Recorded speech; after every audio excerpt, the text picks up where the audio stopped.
Magandang hapon mga ka-Mayward, mga ka-Maymay Solids. Kamusta po kayo? After ng isang araw na busy pa rin sa butuhan. Yes mga kaibigan, magandang balita para sa ating lahat. Maymay Entrata, I was sad like in the morning. Naku, Maymay Kulelat, nasa number 5 siya ng Awit Awards. Female Artist. Pero, mga kaibigan, magandang twist. Dahilan sa natapos na po ang MTV EMA na butuhan. Ngayon, ang balita po na napakaganda, Maymay Entrata nasa pangalawang spot na ng favorite female artists as of November 10, 2:30 p.m. Yes, mga kaibigan.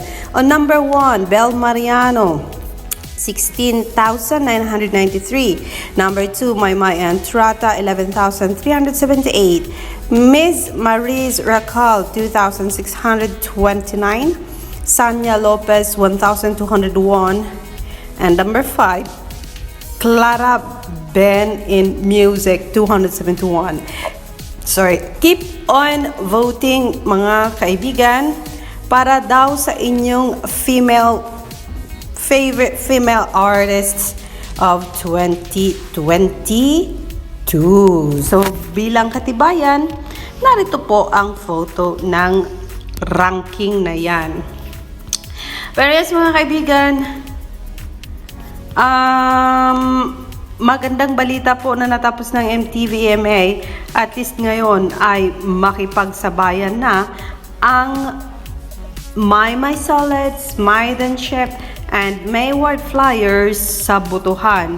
Since this one really needs money kasi may bayad po ang bawat boto ng Awit Awards. So dahil dyan, ang Mix Global ay nag-aanyaya na meron pa po tayong ilang araw na lang para iboto ang ating favorite female artist. Hindi na po matagal yan mga kaibigan kasi alam ko it will end as well around November 11 or November 12 or 13, some kind of like that.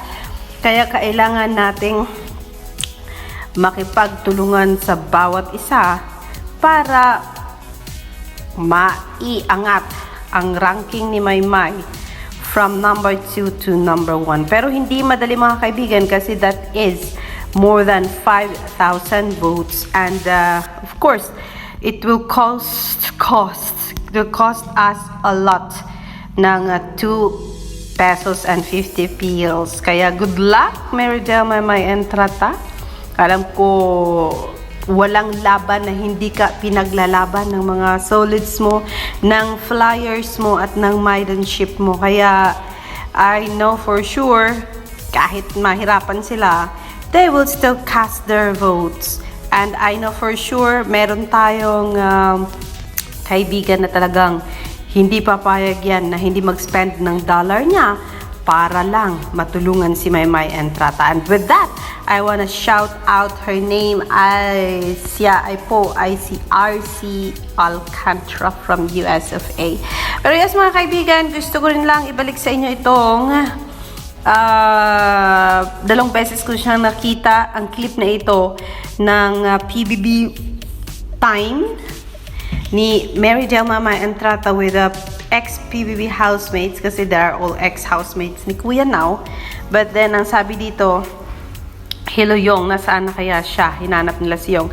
Hanggang ngayon, naiyak pa rin daw si IU Maymay fan kapag napanood niya ang clip na ito. Lalo na yung sinabi ni Maymay na gusto kong malaman sa taong ito na pangarap ko to. Kaya alamin natin, sa mga hindi pa nakapanood nito na alam kong nagmamahal kay Maymay ngayon ng talagang lubos-lubusan. Narito po, Meridel Maymay Entrata with ex-housemates, yung Mohajel, Christian, Bautista, Kisses Delavine, and Vivers Clito, I think. Let's go. Maymay.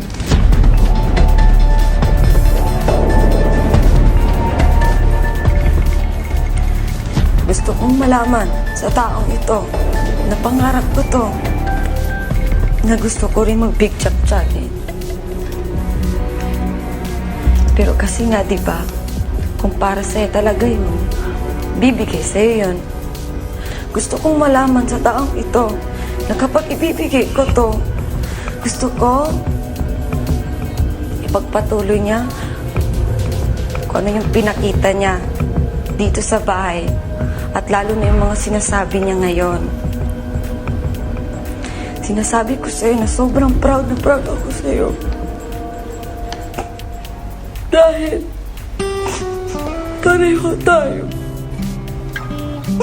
Pareho tayo. Na naging matatag yung loob natin para makuha yung pangarap natin. Hanga-hanga ko sa'yo dahil palaban ka. At ngayon, mas naintindihan ko na dahil nung una, nung pinili mo yung flag, nasaktan talaga ako. Pero ngayon, naintindihan ko na kasi kaya pala hindi wala ka doon parati kasi ayaw mong makita kaming nasasaktan. Alam ko na may regrets yun sa puso mo. Pasensya kasi mali yung pagtingin ko sa'yo. Kung malaman mo, buong puso kong ibibigay ang flag na to. Hindi dahil magkaibigan tayo, pero kasi nakita ko yung magandang intensyon mo kung bakit gusto mo makuha yung isang son na yun. At dahil sa pamilya mo, at ibibigay ko tong flag na to sa'yo yung gawa na mali.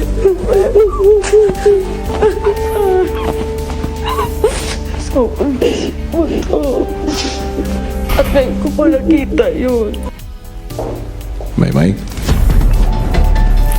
And so yes, kahit ako naninikip ang dibdib ko nung mapanood ko ang video ito kasi alam ko ilang beses ko itong pinanood nung nasa bahay pa si Mary Dale, Maymay, and Tarata kasi halos lahat ng episodes ng PBB Season 7 ay inulit ko ng ilang beses po mga kaibigan. Kaya I know the feeling. And so yes, sarap lang mag-throwback mga kaibigan. Pero yes, we can do that after ng mga butuhan na mga nangyayari sa ngayon. Kasi dahilan sa ito ay kaliwat kanan actually. Kaya meron tayong Breakthrough Artist of the Year sa Lionheart TV. At meron din tayong Song of the Year sa Lionheart TV. Yes mga kaibigan, yan ang pinaka-latest update natin for now. Let me see kung umangat na ba ang pwede ba ni Maymay and Tarata kasi medyo crawling nga ito ng dahilan sa nag-concentrate ang mga fans ni Maymay sa tawag dito botohan sa MTV EMA. But then, since tapos na, let's see kung umangat ba ito. Still, nasa 765,000. I think that was 7,064 yesterday. So, it's just 1,000 views lang ang dadagdag sa pwede ba ni Maymay and Tarata. So, pasensya na Maymay and Tarata dahilan sa ang dami kasi ng nominasyon mo. Kaya, lalong napabayaan itong pwede ba mo. Pero, hayaan mo at iaangat din natin yan pagkatapos ng mga ilang araw kung matatapos na rin itong mga ginagawang serye ng nominations at I know because it is almost the end of the year so ginagawa ang maraming mga nominations na ito para malaman kung sino ba talaga ang hitmaker of the year. Sino ba talaga ang Breakthrough Artist of the Year? At sino nga ba ang naging hari at reyna sa larangan ng musika sa Pilipinas? Kung kaya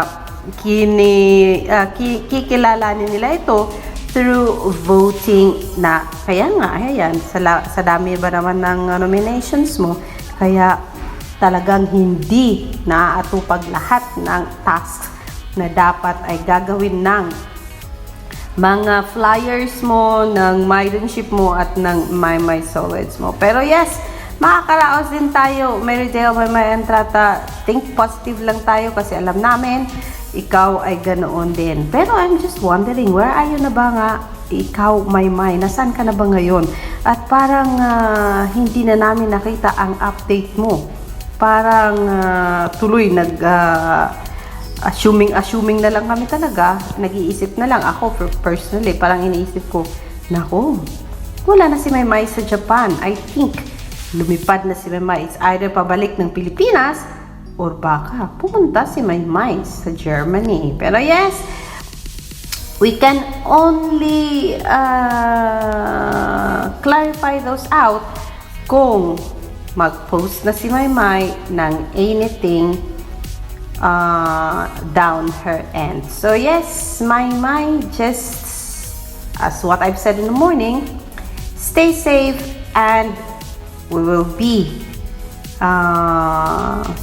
staying safe too. Siyempre dahil sa dami ng butuhan na ginagawa namin, and we will not stop grinding in casting our votes in all of your nominations. Me, ay hindi talaga ako makakatulong, Maymay, sa Awit Awards mo kasi wala man tayo sa Pilipinas. Pero yes, I can cast my votes sa Roar Lion Award. Yeah, yun lang ang magagawa ko at yung sa Mix Global. Alexander Lexter Jules, yan muna ang ating update. I will see you from more later. Dito lang sa ating channel, Alexander Lexter Jules. Magandang hapon po sa inyong lahat.